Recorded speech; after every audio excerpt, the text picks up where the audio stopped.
And now, tonight's presentation of radio's outstanding theater of thrills, Suspense. Tonight, we bring you a transcribed story of a man who used a gun once too often.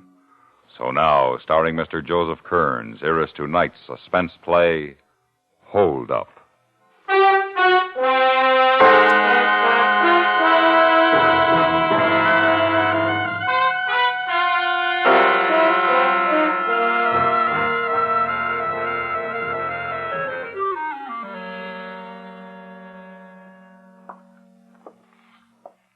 What's the matter, Tim?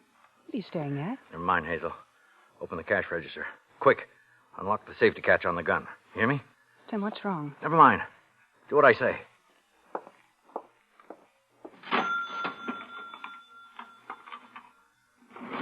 Now get away from the counter. Quick. I'll take care of everything.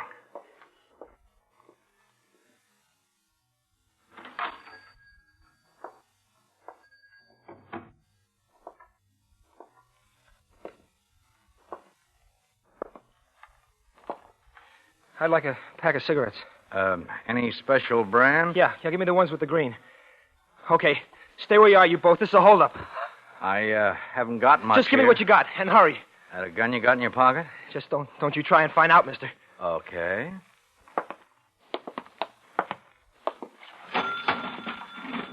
All my receipts are in here. Stand away. I'll get it. Yeah, you'll get it.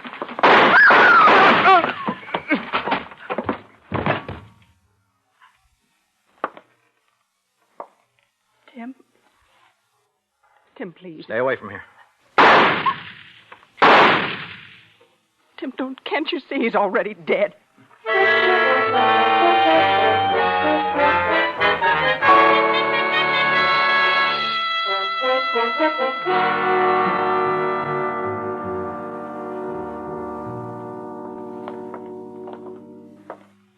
He's over there, officer. What happened here, a shooting match? No. 5 bullet holes, all in the head. Well, he tried to hold me up. What was I supposed to do? Where's his gun? In his pocket, just pointed it through his jacket, the right pocket. No gun here. Maybe the left? Nope. I know he had something in his right pocket. This? A fountain pen. That's your gun. You ever see the boy before? No. First time I saw him is tonight. My husband saw the boy standing outside our store a few moments before it happened. Look, I'll handle this, Hazel. If you don't mind, I'd like to hear what your wife has to say. Well, Tim had a feeling something was wrong. We both saw the boy standing outside looking in at us. And then he decided to come in. That's when Tim told me to unlock the safety catch on the gun in the cash register. You've had experience with hold-up men before, haven't you, Mr. Chase? Twice.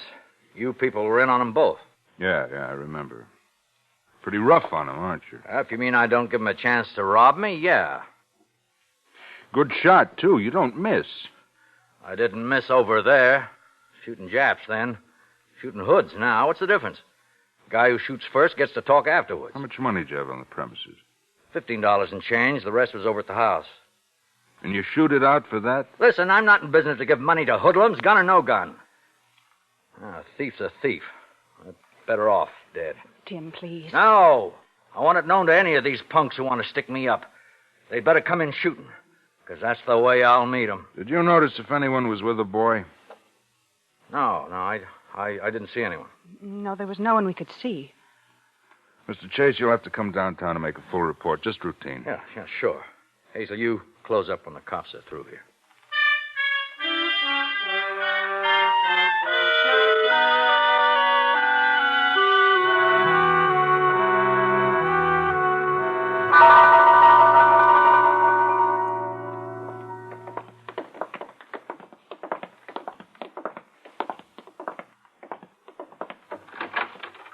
Captain Runyon, this is Mr. Chase. Hold-up shooting on the east side. You wanted to see him? Oh, yeah.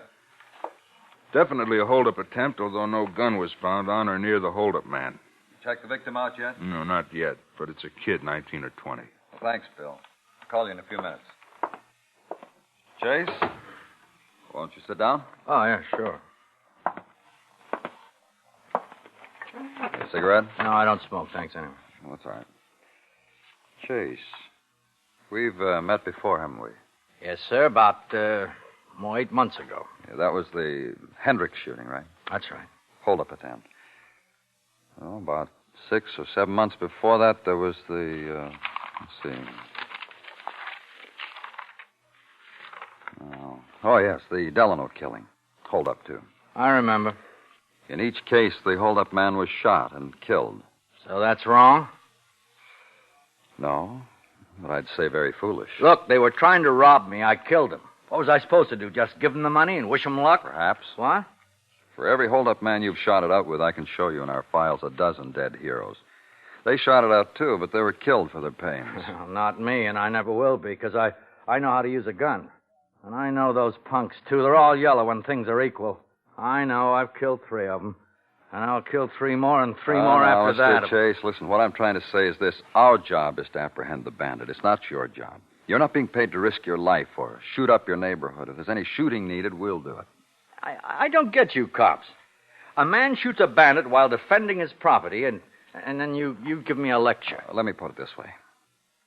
Someday you'll find a gunman who'll be a little faster than you. Then what? That day will never come. You know why?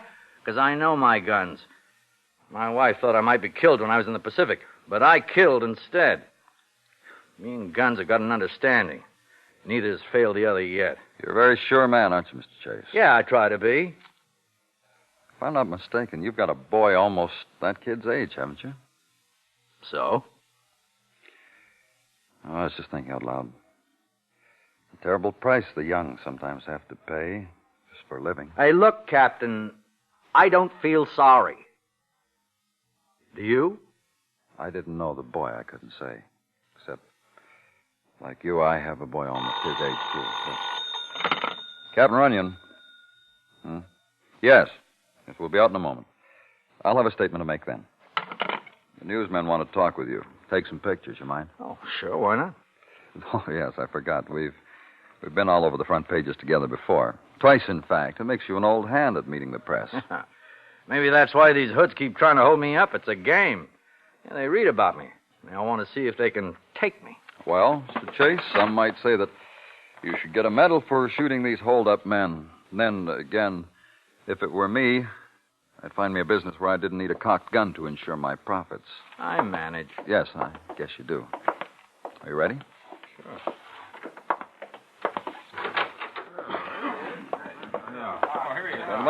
Gentlemen, let's make this a short session, will you? Sure, Cap.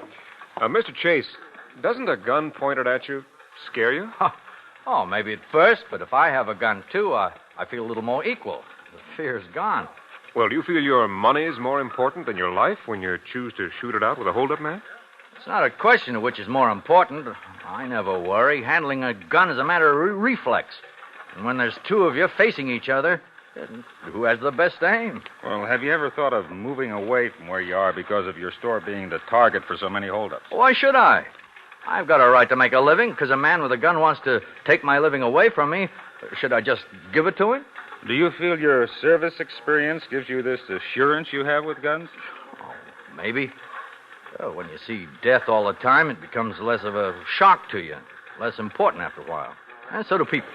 Well, Captain here says a citizen shouldn't try to apprehend a gunman single-handed, but leave that job to the police. I don't have time to wait for the police. Besides, when a man's wrong, he's wrong. I'd rather have him dead wrong. Gentlemen, if I may, I'd like to clarify the department's position. Oh, go ahead, Cap. Thank you. We ask all citizens that when faced with an armed holdup in which the other party has a deadly weapon, that they do not resist, but rather that they observe the party closely and be able to identify them when apprehended. Mr. Chase, could you tell us more about tonight? Gentlemen, the entire incident is on report, as well as all statements made. You can get the rest of your story there. You can talk with Mr. Chase at his home or store if you wish to interview him further. Now, let's have your pictures. Okay, now, Mr. Chase, will you stand here near the center of the desk? Right here, please. That's good. One more. How about one more? Bill, anything more on the kid? Oh, he's in fingerprints now. Kind of gives you an odd sensation. Something you can't describe. This Meeting a killer with legal guns, that is. I get you, Cap. He's a cold one, all right. It's lousy. Man who has an excuse to kill like he does. Sure, he's defending his home, his rights, but somehow it's still wrong. 3 in a row, all shots through the head. Not one bullet laid his way. Every homicide justifiable. What's the big book say? The wages of sin.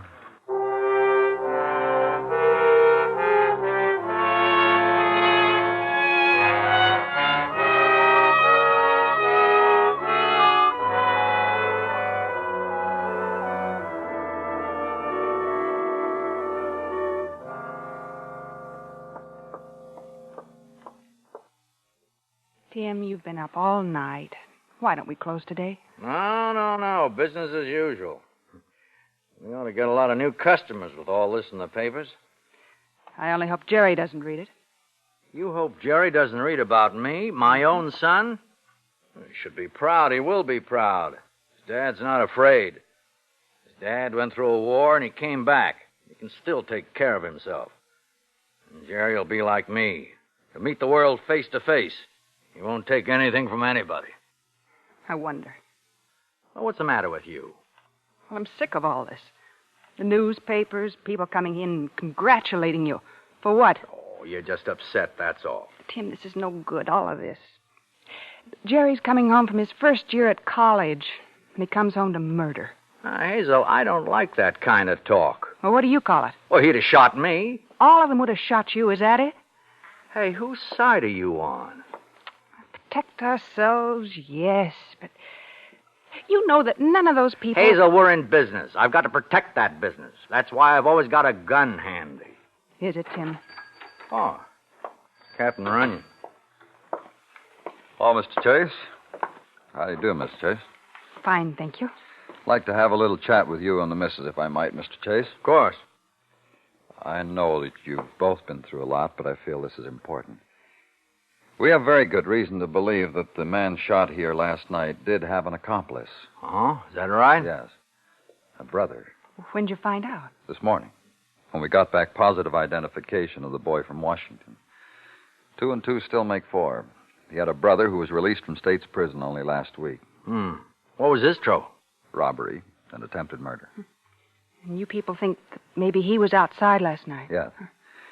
A woman who lives a few doors down from your store said she saw a car pull out about the same time she heard gunshots.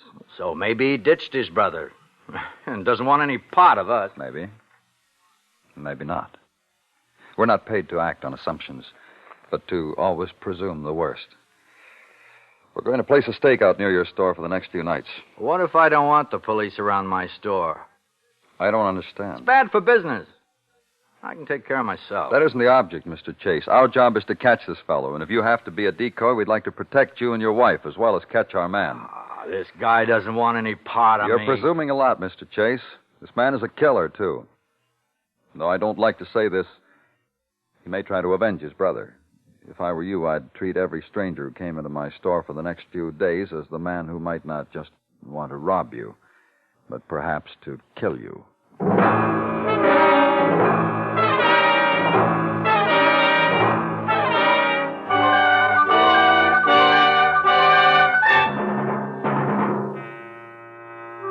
You are listening to Hold Up, tonight's presentation on radio's outstanding theater of thrills, Suspense.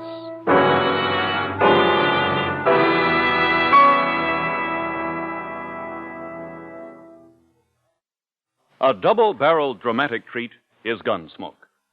Written with style and acted with a flourish, every drama on Gunsmoke is one that adults will enjoy. For the adventures of United States Marshal Matt Dillon are stories about people who might have been real.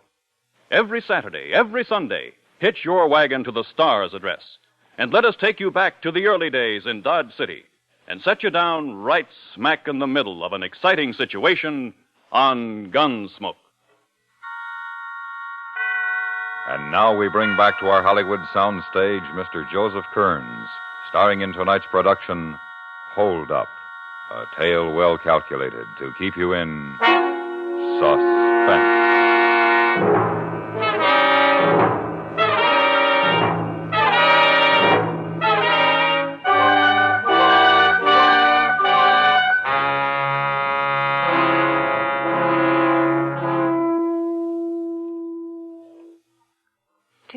Why don't we close up the store until the police catch this fella they're looking for? Oh, don't be silly. Cops always look for the worst. The kid was probably alone. So some old lady up the block hears a car pull out just as I shoot. So that means we have to start running? Oh, just the same, I don't like this. Oh, Hazel, why don't you quit worrying and start getting things ready for Jerry? He'll be home in a day or two. You read his letter? Oh, yes, you're right. It'll be good to have him home. Forget all that's happened. He's doing so fine at school. It's hard to believe he's in college. It's not hard for me, what with all the bills. Oh, Tim. I don't begrudge him his schooling, Hazel. It's just that I hope maybe he'd have stayed home a year or two to help me with the store. Well, now, his schooling's more important. Yeah, maybe so. You know, Tim, I can't help but think. That boy the other night, he was just Jerry's age. He was nowhere like Jerry. He was a thief, a hoodlum. He was going to rob us. Yes, I know, but maybe there were many reasons why. Hazel, didn't I tell you forget it? Look, check the beer. I think we're running low. I have to put in an order tomorrow. And then go on home for the rest of the night. I'll close up. No, I'm staying. Oh, now you're being silly. Well, silly or not, I'm staying. It's been practically the whole day now, and it's getting late. Nothing's happened since the captain was here. Nothing is going to happen. Tim, you remember what he said about every customer. Look, if we start closing our doors in the face of every customer because some policeman thinks he might be out to kill me, we might as well close up for good. Tim, this isn't a matter to shrug off.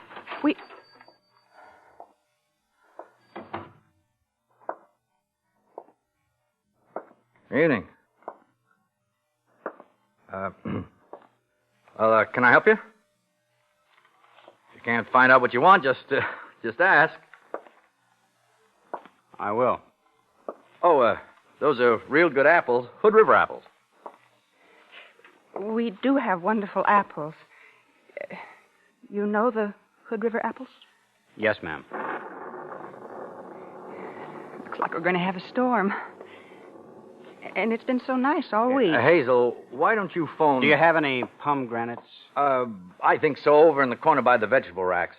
Hazel, I was asking, why didn't you phone the depot to see what trains are doing tonight? Maybe Jerry will be in earlier than we think. Would you mind waiting a minute or two before you get on that telephone? I'd like some help here. Oh, I can help you, sir. Hazel, you go on and make the call. Both of you run this store? Yeah. Then why don't both of you help me? Yeah, of course. I don't know what I want exactly.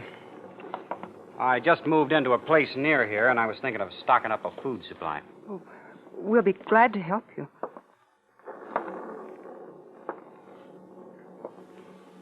I'm surprised you people are still open for business so soon after what happened. Well, business as usual, you know. No, I don't. I guess those things happen to a lot of people. Besides, the police are pretty efficient. So are you. By what the papers say.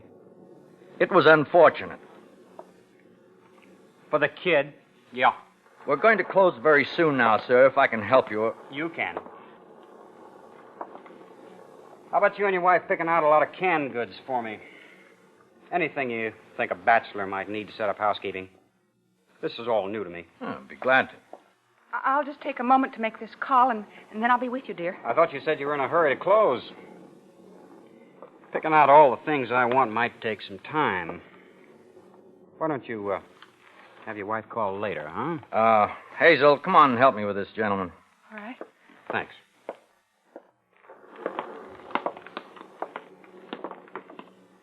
How much is your coffee? And the ground coffee, sir? I don't care. $1.03 a pound. Okay. Now, you pick out, like I say, what a person needs to keep eating a week. Hazel, you better take care of the butter and milk, and I'll handle the canned goods. You folks have got a nice little store here. We like it. Maybe that's why you don't like people sticking you up, I guess, huh? How about beans, corned beef, and some tuna? Sure.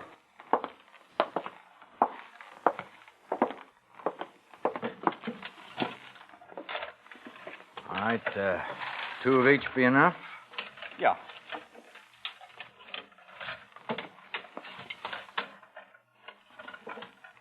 Excuse my curiosity, but what did this kid say that held you up the other night?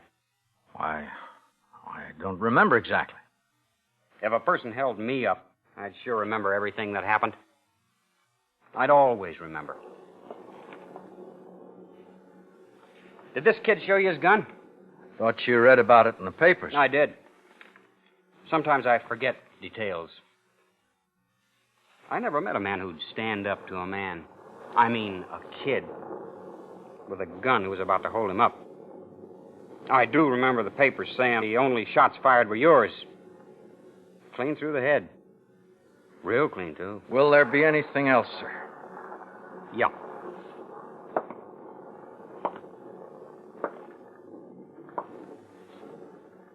How about some of those apples you folks were talking about a little while ago? I'll get them, Tim. Okay. You want all your groceries in boxes or shopping bags? Boxes. All right. Have a car to carry all this stuff? Yeah. Down the street a ways. I'll help you. No. I can manage. Well, now, let's see. That comes to, that's 24.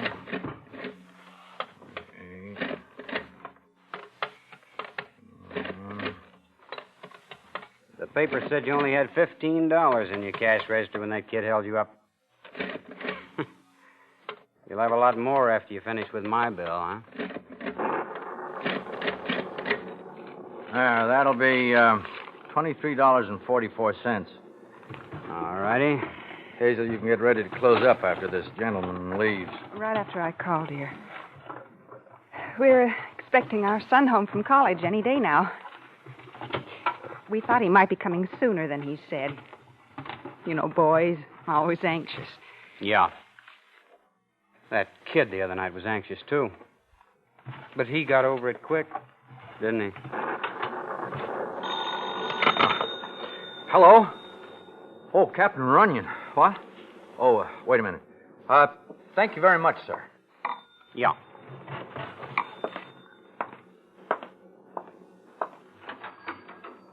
Oh, Captain Runyon, you there?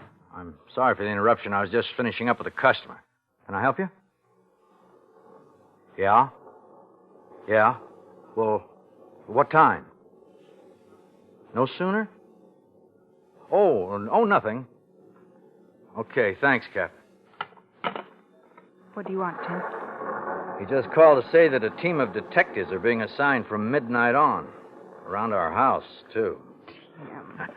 Didn't I tell you about not worrying? That man that just left, he worried me. Yeah, he was a queer one, all right, but like I said, we just can't be jumping every time a customer comes in the door. Besides, tomorrow we'll all feel less jumpy. Well, I'll call the depot now. No, never mind. Now, Jerry won't be coming home with a storm coming up. Oh, let's close up. Tim? There's a car pulled up on the other side of the street. They turned their lights out. So what? Probably someone who lives around here. Why would they stop outside the store? Oh, now you're just... They're just sitting in the car. They aren't going to get out. Well, would you in all this rain? They just keep looking over here. Huh? What do you mean, they? It's only one person. I don't like it, Tim. It doesn't look right. Quit your worrying, will you? I wish we wouldn't have been so independent when the captain offered us protection. No one's going to bother us. I still haven't forgotten how to shoot. Tim, I'll call the police. Have them come out. Now, don't be silly. Tim, he's getting out of the car. He's crossing the street. He's coming here. All right, Hazel, turn out the lights. Now, you throw the latch on the door. We're closed, that's all. I'll get the gun out of the register. Tim, he's coming to the door. Let me call the police, please. No. I'll handle this. Hey, open up. Come on, open up. Tim, don't, please. Shut up. Stay there. Tim, no.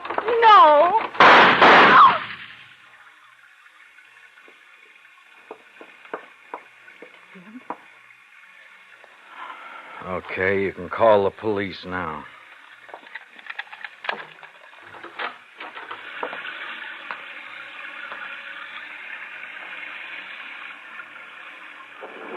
he dead? Is he? I don't know.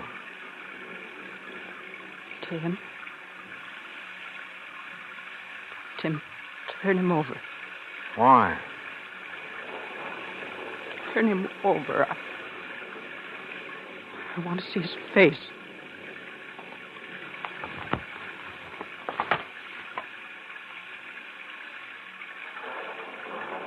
Jerry.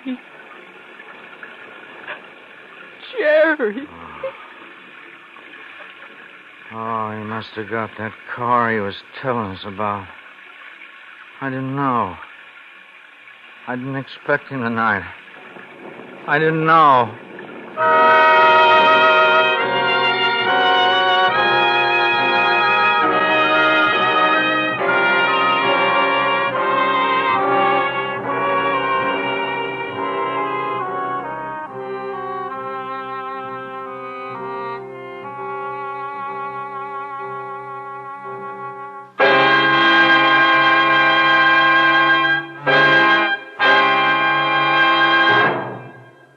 Suspense, in which Mr. Joseph Kearns starred in tonight's presentation of Hold Up.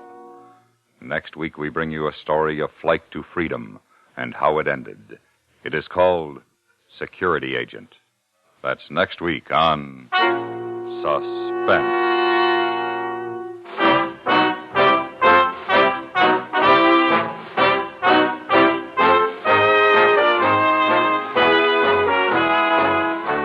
Suspense is transcribed and directed in Hollywood by Anthony Ellis.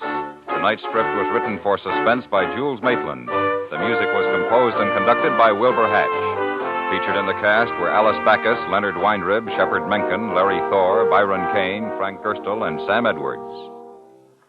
The foot soldier in the fight for justice anywhere is the man on the beat.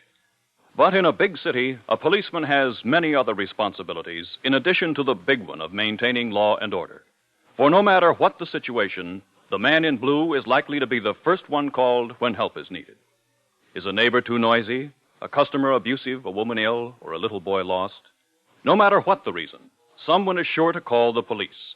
And in each call the men of the precinct answer, there is sure to be an intensely human story.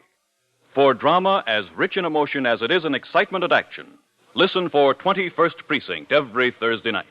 Don't miss it tomorrow over most of these same stations. Stay tuned for 5 minutes of CBS News to be followed over most of these same stations by My Son Jeep.